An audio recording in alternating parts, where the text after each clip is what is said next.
The first shout did not come from the cockpit.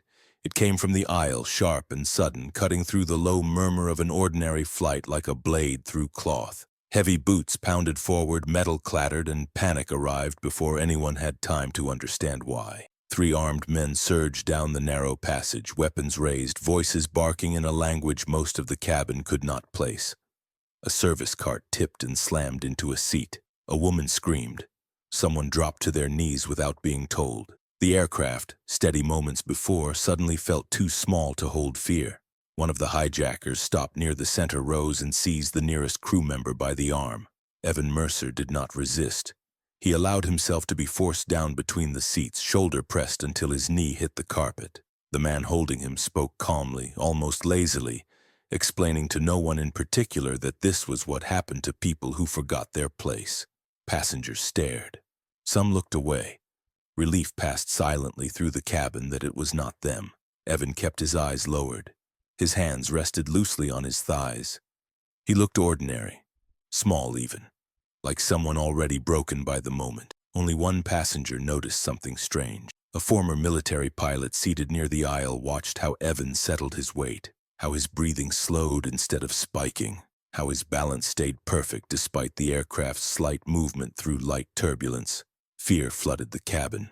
Judgment hung heavier. Before I tell you what happened next, subscribe the channel and let me know in the comments where are you watching from. It helps more than you know. Evan was in his late 30s, the kind of man most travelers never really saw. His uniform was neat, pressed clean, the kind meant to blend into the background.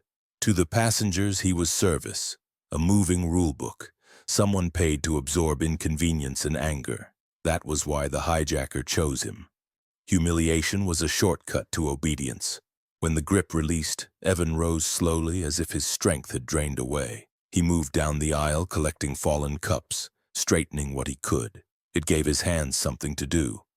It also gave him angles, distances, faces. A senator near the front leaned toward him and whispered that the crew needed to do something useful, that someone had to talk to the men and fix this.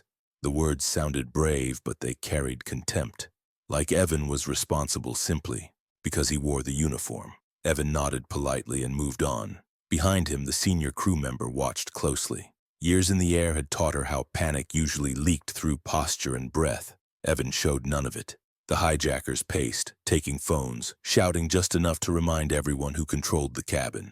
Evan moved through it all with steady steps, hands visible, eyes tracking without staring. When the aircraft hit a small bump, Evan adjusted before it finished. No grabbing, no flinch, just balance. The man who noticed felt his stomach tighten. That reflex was familiar, very familiar. As the hijackers settled into control and the cockpit remained silent, something else settled into place too. A quiet certainty unnoticed by most but impossible to miss once seen. Evan Mercer was not waiting for courage. He was waiting for timing. As the hijackers grew comfortable and fear took root in the cabin, one man who looked powerless had already begun mapping a way to take control of the sky. The cabin settled into a tense imitation of calm. Seatbelt signs glowed. Engines droned with steady indifference. The hijackers stopped shouting and began pacing instead, the way men did when they believed control had already been won. One took a position near the cockpit door. Another lingered in the aisle, weapon angled just enough to be seen. Evan Mercer moved quietly between rows, finishing tasks no one had asked him to complete. He collected a blanket here, straightened a tray there. He listened without appearing to. Every step was measured, every pause intentional. He counted breaths. Not his own, theirs. The man near the cockpit favored his right leg. Old injury never fully healed. The one by the wing seats checked his phone too often, eyes flicking down, attention narrowing. The third spoke the most and understood the least. Evan stored it all away.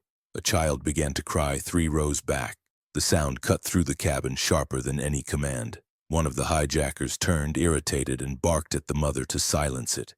Evan stepped in before the fear could spread. "I can help," he said softly, not looking at the weapon. His voice carried the practiced calm of someone trained to de-escalate before it became necessary to escalate. The hijacker sneered but waved him through. Evan knelt beside the row, offered the child water, spoke low and steady until the crying faded into sniffles. The mother mouthed a thank you through tears. Evan nodded once and rose. When he turned back into the aisle, the former pilot was watching again. Evan caught his eye this time, just for a moment. It was not reassurance. It was assessment. The pilot felt a chill unrelated to altitude. As the aircraft continued on its course, the cockpit door remained closed. No announcements came. That silence told Evan everything he needed to know. The pilots were alive and locked out of control. He returned to the galley and began organizing supplies that did not need organizing. The senior crew member joined him, her movements stiff, her eyes darting. "You okay?" she whispered. Evan met her gaze. "I need you to do exactly what you're told when the time comes." Her throat tightened. "What time?" Evan didn't answer. He slid open a lower compartment and checked what was inside. Emergency gear, flashlights, medical kit, a small fire axe secured behind a latch that most people never noticed. He closed it gently. Timing. The hijackers grew bolder as minutes passed. One sat in a jump seat, weapon resting across his lap. Another demanded water and laughed when his voice shook less than it had earlier. Confidence was creeping in. That was dangerous. The aircraft hit another pocket of turbulence. Mild, predictable. Evan adjusted again before it finished, knees bending slightly, center of gravity shifting without conscious thought. The pilot saw it. His heart began to race. Evan returned to the aisle and paused near the cockpit. He spoke just loudly enough to be heard. "The cabin pressure's fluctuating," he said, tone professional. "Nothing serious, but I should check with the flight deck." The hijacker guarding the door scoffed. "No." Evan nodded, accepting it immediately. "Understood." He took one step back, then another. He waited. Seconds later, the aircraft dipped again, this time harder. A sharp drop followed by a correction. Gasps rippled through the cabin. The hijacker guarding the door instinctively grabbed the handle for balance. That was the opening. Evan moved. His hand snapped up, clamping the hijacker's wrist. His shoulder drove forward, unbalancing him just enough. The weapon clattered to the floor as Evan twisted, pinned, and stepped through the man's center. It happened in less than 2 heartbeats. Evan didn't strike to punish. He struck to disable. The hijacker hit the wall hard and slid down, stunned. Before anyone could react, Evan kicked the weapon under the nearest row and planted his foot on it. The cabin erupted. Shouts, screams, movement. The second hijacker rushed forward, weapon raised. Evan ducked behind a seat, grabbed the fire axe in one smooth motion, and stepped back into the aisle with it raised. Not to swing, but to block. Metal met metal. Sparks flashed. Evan drove forward with his shoulder, forcing space, using the narrow aisle as a funnel. The hijacker stumbled. Evan swept his leg and sent him crashing into seats. Passengers recoiled, pressing themselves into cushions. The third hijacker shouted and turned back from the rear. Too late. The cockpit door burst open, not from inside, from Evan's hand. The pilot stared in shock as he shoved the door wide, breath steady, eyes locked forward. "Get control," he said. "Now." They did. The aircraft shuddered slightly as hands returned to familiar instruments. Course corrected.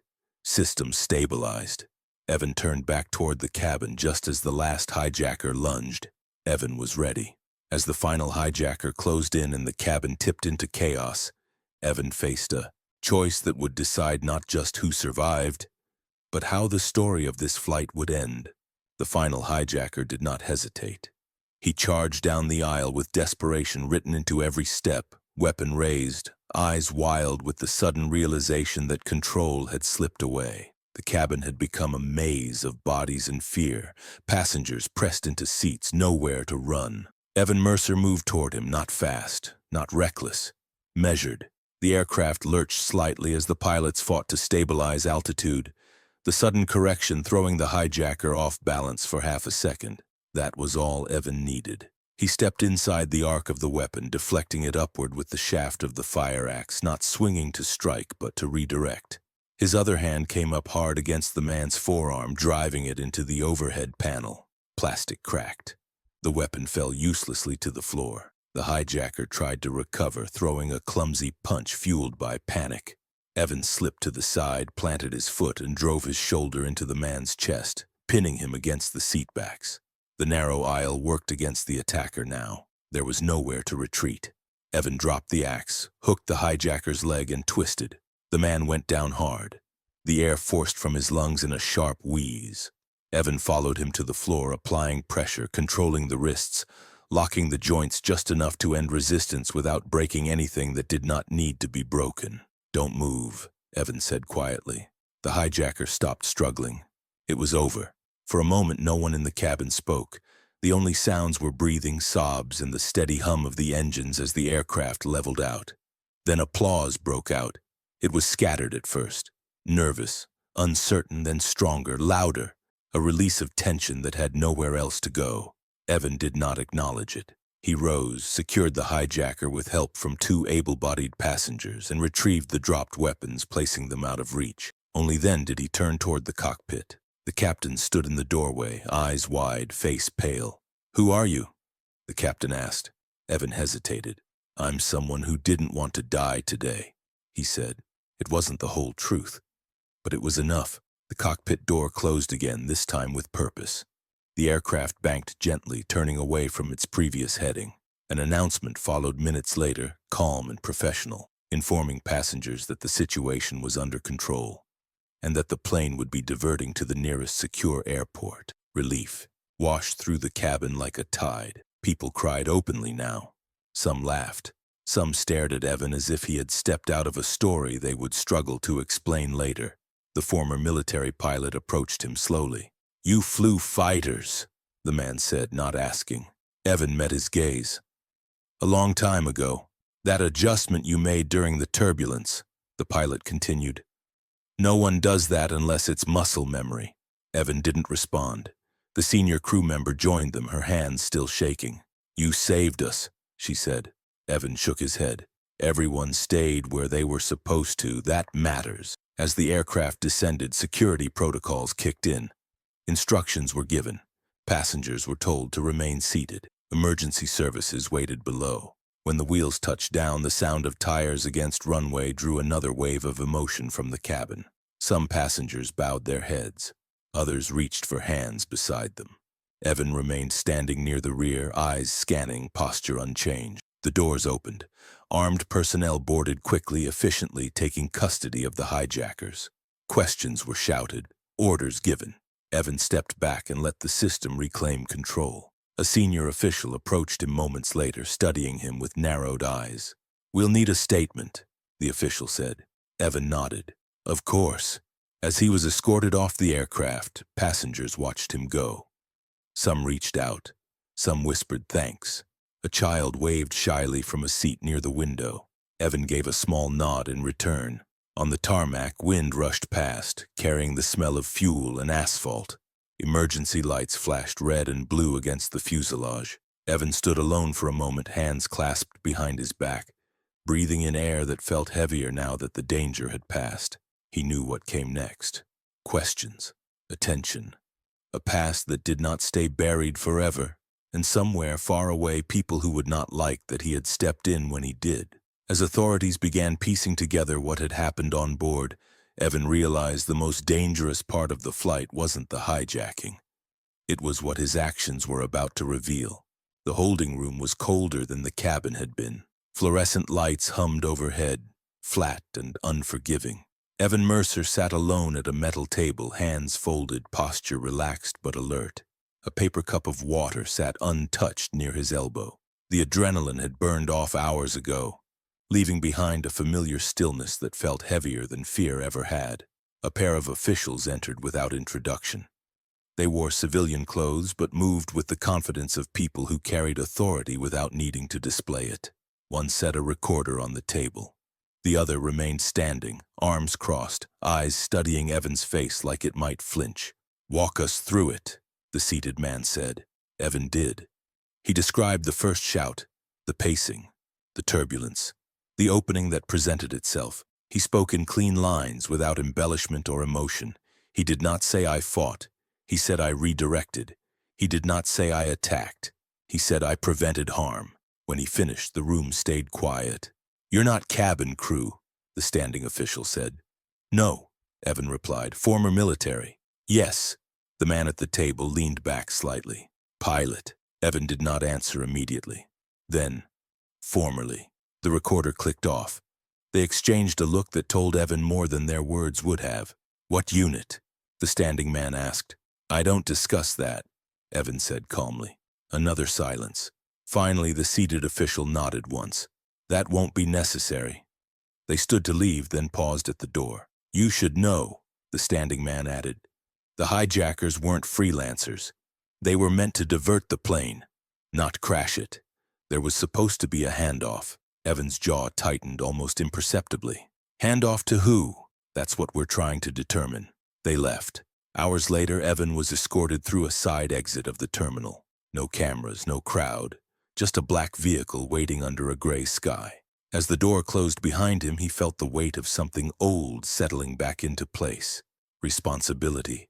The city he was taken to sat inland, far from the coast, far from attention. A quiet federal building, the kind most people passed without noticing. Inside, the questions resumed. Different faces, same themes. Why now? Why him? Why that flight? Evan answered what he could and declined what he could not. Each refusal was measured, polite, final. Late that night, he was finally released. No charges, no thanks, no instructions beyond a single sentence from a man who looked tired enough to mean it. "This isn't over." Evan drove away alone.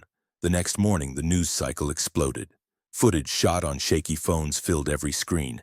Headlines speculated wildly. A mystery crew member, a hidden hero, an unidentified combat pilot.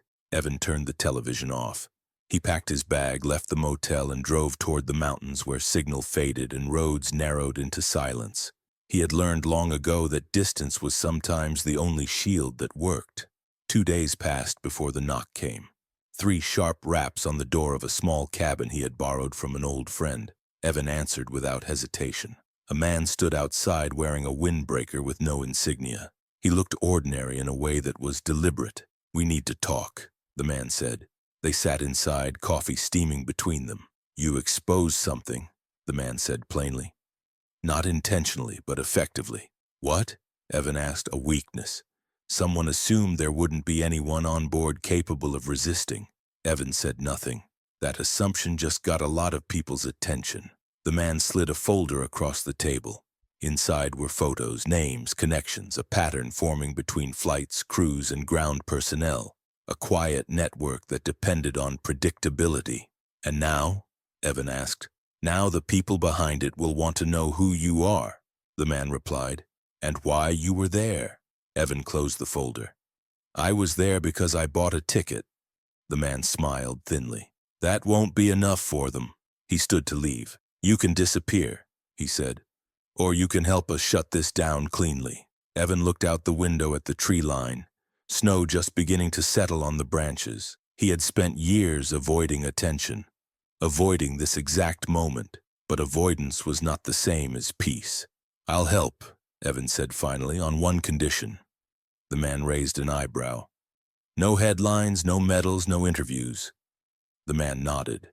Agreed. As the door closed behind him, Evan exhaled slowly. The flight had ended. The consequences had not. As Evan stepped back into a world he had tried to leave behind, he realized the real fight wasn't in the air anymore. It was against the people who believed the sky belonged to them. The work began quietly. No uniforms, no briefings in glass rooms, no names spoken aloud unless absolutely necessary. Evan Mercer moved through airports and terminals the way he always had. Unnoticed, unremarkable, just another traveler with a small bag and a neutral expression. That was the point. The network he had exposed did not operate through force alone. It survived on assumptions. That no one would question certain patterns. That crew rotations were invisible. That ground logistics were boring enough to ignore. That passengers were passive. Evan understood systems, and systems failed when pressure was applied at the right points. He spent days observing, watching how baggage handlers rotated shifts, how catering trucks moved without inspection, how certain crew lists changed at the last minute for reasons no one documented. He listened more than he spoke. When he did speak, it was only to ask questions that sounded harmless. Patterns emerged, not hijackings in the dramatic sense. Diversions, course nudges, cargo mislabels, subtle rerouting that created windows Windows where aircraft passed through airspace they were never meant to enter. Money moved quietly beneath it all. The man in the windbreaker stayed in the background, coordinating without directing. He understood Evan's value lay in independence, in judgment not shaped by hierarchy. One night, sitting alone in a departure lounge long after midnight, Evan saw the piece that made everything else snap into place. A cargo flight manifest. The numbers were wrong, not in value but in repetition. Same weight class, same destination corridor, same subcontractor signature appearing where it should not have. He sent the information without commentary. The response came an hour later. That was it. The shutdown moved faster than Evan expected. Ground personnel were questioned. Flights delayed. Cargo isolated. A handful of arrests happened quietly without press releases or spectacle. No dramatic raids. Just doors that did not open the way they used to. The network tried to adapt. They shifted personnel, changed schedules, cut ties abruptly. But systems built on routine struggled to survive once routine was broken. One evening, Evan was sitting near a window at a regional airport when a familiar tension settled into his shoulder. Not fear, recognition. Someone was watching him. He did not turn. He adjusted his posture slightly, angling his reflection into the glass. 2 rows back, a man pretended to read, while never quite blinking. Evan stood and walked toward the restroom. The man followed. Inside, Evan stopped near the sinks. The man entered, locked the door, and reached inside his jacket. Evan moved first. He stepped forward, controlled the wrist, redirected the arm, and pinned the man against the tile without striking. The motion was fluid, silent, finished before it fully began. The man froze. "Don't," Evan said quietly. The man nodded, breathing fast. Evan released him and stepped back. "You're not trained," he added. "They sent you anyway." The man bolted. Evan washed his hands and left. The message was clear. The network was desperate. The end came a week later. Authorities intercepted a flight before departure. Not because of a hijacking threat, but because of what was hidden beneath the cargo. The evidence tied everything together. Financial records, communications, names that mattered. The arrests that followed reached higher than anyone expected. Executives, contractors, a retired official who had assumed distance meant immunity. Evan watched none of it unfold. He was already gone. Back in the mountains, snow fell steadily, covering tracks as quickly as they were made. Evan stood outside the cabin, splitting wood, the sound sharp and honest. Physical work had always been a way to settle the mind. The windbreaker man arrived just before dusk. "It's finished," he said simply. Evan nodded. "You'll never be mentioned," the man continued. "Officially, the hijacking was stopped by crew response and cockpit protocol." "That's fine," Evan said. The man hesitated. "You could have had more." Evan looked out at the tree line. "I had enough." The man left as quietly as he had come. That night, Evan sat by the fire, listening to it crackle and settle. The world beyond the cabin would keep moving. New threats would rise. New systems would fail. But this one was done, and the sky for now belonged to everyone again. What Evan didn't expect was that the final test wouldn't come from an enemy at all, but from the choice of whether to remain invisible or finally land for good. The snow came early that year. It settled over the mountain roads in thick, quiet layers, softening edges and slowing time the way winter always did. Evan Mercer watched it fall from the cabin porch, hands wrapped around a chipped mug, steam rising into air that smelled clean and cold. The world felt distant now, not gone, just quieter. Weeks had passed since the last message from the man in the windbreaker. No updates, no new folders, no subtle requests disguised as conversations. The silence meant what it was supposed to mean. It was over. The network that had depended on predictability had collapsed under scrutiny. The people who had hidden behind logistics and distance were no longer insulated. Some would face charges, others would fade into early retirement, reputations quietly dissolved. None of them would ever control a cockpit again. Evan hadn't stayed to watch it happen. He never did. Closure, he had learned, was rarely found in headlines. It came in moments like this, standing still, breathing freely, knowing there was nothing left to react to. He split wood that morning, steady swings, the impact clean and final. Physical work grounded him in a way nothing else did. Each log cracked where it was meant to, falling apart not through force but through precision. By midday, clouds broke and sunlight spilled across the valley. Evan drove into the nearest town for supplies, blending in the way he always had. No one recognized him. No one stared. That was how he wanted it. At the counter of a small cafe, a television played quietly. A news segment showed an aircraft taxiing down a runway. The anchor spoke about improved safety measures and praised crew coordination. No names were mentioned. Evan paid and left without watching the rest. Back at the cabin, he found an envelope tucked under the door. Plain. No return address. He opened it slowly. Inside was a single card. No text. No emblem. Just a small symbol he recognized immediately. A confirmation. A full stop. Evan burned it in the fireplace without hesitation and watched until the last trace turned to ash. That night, the wind picked up, rattling branches and sending snow skittering across the porch. Evan sat inside, fire low, the cabin warm and steady. For the first time since the flight, his mind did not replay moments or decisions. There was nothing left to solve. He thought briefly about the passengers, about the child who had waved, about the pilot who had known without being told. They would carry the memory of that day for the rest of their lives. He would carry it too, not as pride, as responsibility. Evan had not stepped in because he wanted to be a hero. He had stepped in because doing nothing had never been an option for him. Some habits were learned too deeply to abandon. But habits could evolve. The sky would keep filling with planes. People would keep boarding them without thinking about who might be sitting nearby. And that was exactly how it should be. Evan finished his drink, stood and turned off the lights one by one. Outside, the storm softened again, falling straight down instead of sideways. The cabin settled. So did he. And if you've been listening this far, subscribe to the channel and let me know in the comments what time it is where you're watching from. It helps more than you know.